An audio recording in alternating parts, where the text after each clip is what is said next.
আকাশবাণী খবর পড়ছি শুভব্রত মুখোপাধ্যায়। বিশেষ বিশেষ খবর।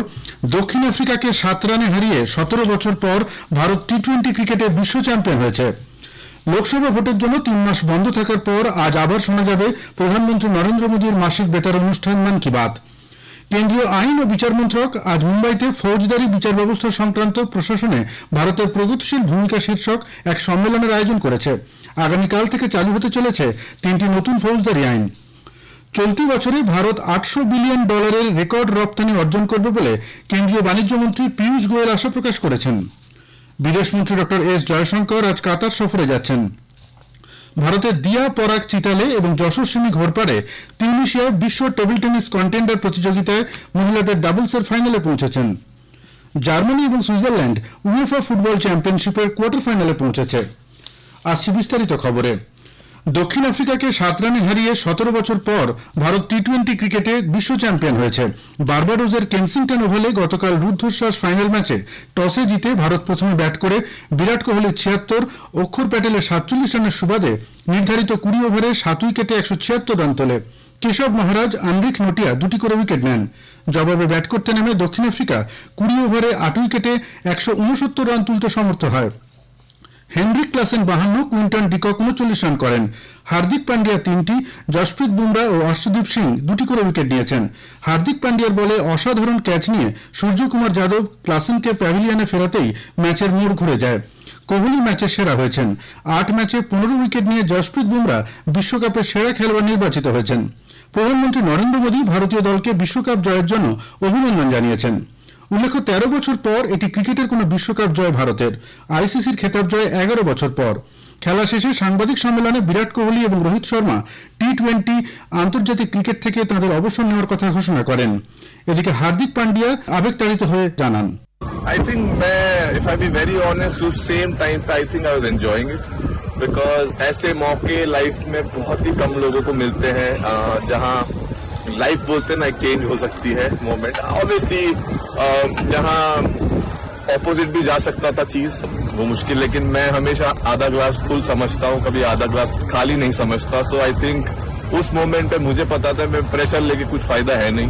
प्रेशर आई थिंक सब बाहर ले ही रहे थे, तो मैं कोशिश कर रहा था कि अपनी स्किल सेट पे मैं कैसे ध्यान दे पाऊं और एग्जीक्यूट कर पाऊं, और इससे बेहतर मौका था ही नहीं। पूरे जो मतलब पूरा चीज जो होना चाहिए I think eventually came down, it was written मेरे लाइफ में। आई थिंक ये मोमेंट लिखा हुआ था और बोलते मैंने पहले ही बोला था, लक हमेशा जो मेहनत करते हैं उनके ऊपर आता है। सो कोशिश की थी मेहनत करते रहूं, सर नीचे रखूं और हंसते रहूं।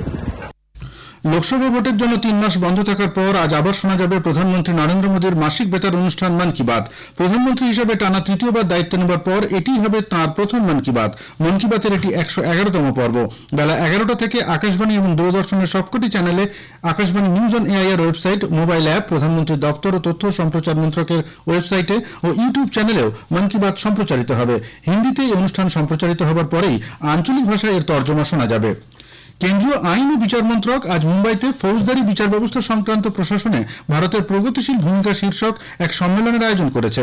এর মূল উদ্দেশ্য 3টি নতুন ফৌজদারি আইন, ভারতীয় ন্যায় সংহিতা 2023, ভারতীয় নাগরিক সুরক্ষা সংহিতা 2023 এবং ভারতীয় সাক্ষ্য অধিনিয়ম 2023 সম্পর্কে সচেতনতা গড়ে তোলা। মহারাষ্ট্রের রাজ্যপাল রমেশ বাইস, ওই রাজ্যের মুখ্যমন্ত্রী একনাথ শিন্ডে, আইন ও বিচার বিভাগের স্বাধীন দায়িত্বপ্রাপ্ত প্রতিমন্ত্রী অর্জুন রাম মেঘাওয়াল সহ বোম্বে, গুজরাট, পাঞ্জাব, হরিয়ানা, রাজস্থান, জম্মু কাশ্মীর ও লাদাখ হাইকোর্টের প্রধান বিচারপতিরা ওই অনুষ্ঠানে উপস্থিত থাকবেন এবং এই 3টি নতুন আইন সম্পর্কে তারা বক্তব্য রাখবেন। 3টি নতুন ফৌজদারি আইন আগামীকাল থেকে কার্যকর হচ্ছে। এতে বিচার ব্যবস্থা আরো সুগম ও কার্যকরী হিসেবে উঠে আসবে। এই নতুন আইনের ফলে কোনো ঘটনা অনলাইনে রিপোর্ট করা যাবে ও যে কোনো থানায় এফআইআর ও তার প্রতিলিপি বিনামূল্যে পাবেন অভিযোগকারী। গ্রেপ্তার হওয়া ব্যক্তি নিজের পছন্দ মতো কাউকে তার অবস্থার কথা জানাতে পারবেন। নতুন আইনে মহিলা ও শিশুদের উপর হওয়া অপরাধের তদন্তের উপর আরো গুরুত্ব দেওয়া হয়েছে। তথ্য পাওয়ার পর 2 মাসের মধ্যে তদন্তের নিষ্পত্তি করতে হবে। ফরেনসিক বিশেষজ্ঞদের গুরুতর অপরাধের ক্ষেত্রে ঘটনাস্থলে গিয়ে তথ্য সংগ্রহ বাধ্যতামূলক করা হয়েছে। কাগজের ব্যবহার যথাসম্ভব কমানোর উপর জোর দিয়ে বলা হয়েছে ইলেকট্রনিক মাধ্যমে সমন পাঠানো যাবে। সব পক্ষের মধ্যে যোগাযোগকে প্রাধান্য দেওয়া হয়েছে নতুন ফৌজদারি আইনে। 1 জুলাইয়ে এই নতুন 3টি ফৌজদারি আইনগুলিকে কার্যকর করা নিয়ে কেন্দ্রীয় ও রাজ্য সরকারগুলি একযোগে কাজ করে চলেছে এবং সচেতনতা কার্যক্রম গ্রহণ করা হয়েছে। রাঁচিতে বিশেষ পিএমএলএ আদালত কথিত বেআইনি অর্থ লেনদেন মামলায় ঝাড়খণ্ডের প্রাক্তন মন্ত্রী আলমগীর আলমকে দুদিনের বিচার বিভাগীয় হেফাজতে পাঠিয়েছে। 1 জুলাই তাকে ভিডিও কনফারেন্সিং এর মাধ্যমে আদালতে পেশ করা হবে। এনফোর্সমেন্ট ডিরেক্টরেট ইডি ওই মন্ত্রীকে 15 মে গ্রেপ্তার করেছিল। খবর শুনছেন আকাশবাণী থেকে।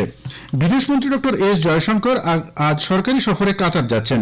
বিদেশ মন্ত্রক আজ গতকাল কথা জানায়।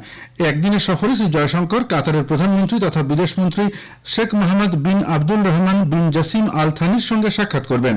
এই সফর দুদেশের রাজনৈতিক, বাণিজ্যিক, বিনিয়োগ, শক্তি ও সাংস্কৃতিক ক্ষেত্রে যোগাযোগকে আরও সুদৃঢ় করবে বলে বিদেশ মন্ত্রক সূত্রে জানানো হয়েছে।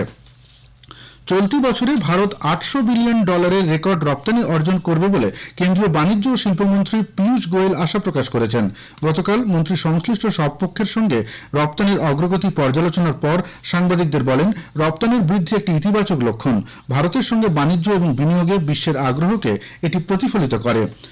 শ্রী গোয়েল তামাক চাষী এবং এই শিল্পের সঙ্গে যুক্ত সংশ্লিষ্ট সব পক্ষের স্বার্থ রক্ষা করার আশ্বাস দিয়েছেন।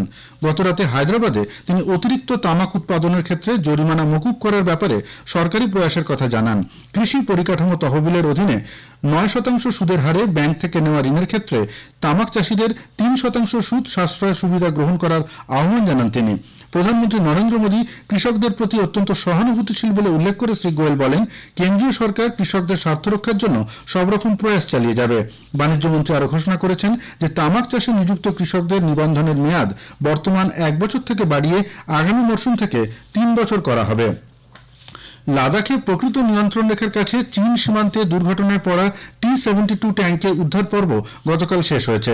সেনা সূত্রে জানানো হয়েছে, এই দুর্ঘটনায় নিহত 5 সৈন্যের দেহই পাওয়া গিয়েছে। ট্যাঙ্ক যুদ্ধের মহড়া চলাকালীন শিওক নদী পার হওয়ার সময় এই ট্যাঙ্কটি স্রোতে ভেসে যায়। নদীর আচমকা জলস্ফীতি এই দুর্ঘটনার কারণ বলে জানা গেছে।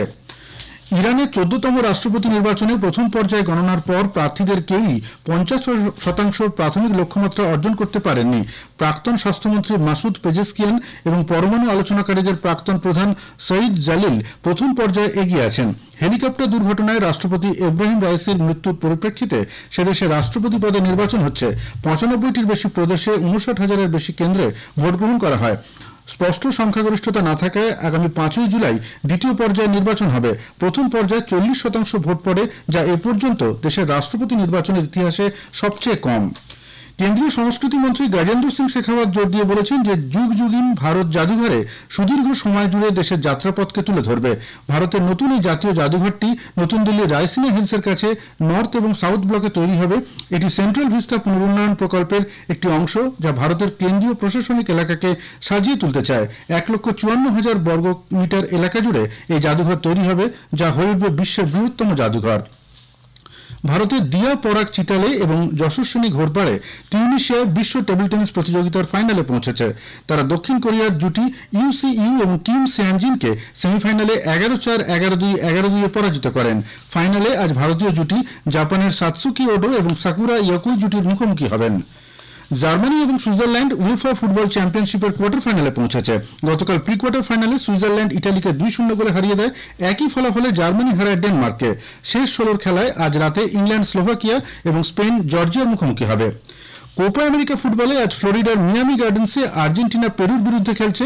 ফ্লোরিডার অরল্যান্ডোতে অপর ম্যাচে কানাডা চিলির মুখোমুখি হয়েছে। বিরতি পর্যন্ত দুটি খেলায় গোল শূন্য ছিল। এদিকে আর্জেন্টিনা ও চিলির কোচরা আজ মাঠে উপস্থিত থাকতে পারছেন না। দুটি দলই আগের ম্যাচে খেলোয়াড় নামাতে দেরি করায় দক্ষিণ আফ্রিকার ফুটবল গভর্নিং বডি কনমেবল এই সিদ্ধান্ত নেয়। শেষ করার আগে খবরের বিশেষ কিছু অংশ আরও একবার। দক্ষিণ আফ্রিকাকে 7 রানে হারিয়ে 17 বছর পর ভারত টি-20 ক্রিকেটে বিশ্ব চ্যাম্পিয়ন হয়েছে। লোকসভা ভোটের জন্য 3 মাস বন্ধ থাকার পর আজ আবার শোনা যাবে প্রধানমন্ত্রী নরেন্দ্র মোদীর মাসিক বেতার অনুষ্ঠান মন কি বাত। খবর শেষ হলো।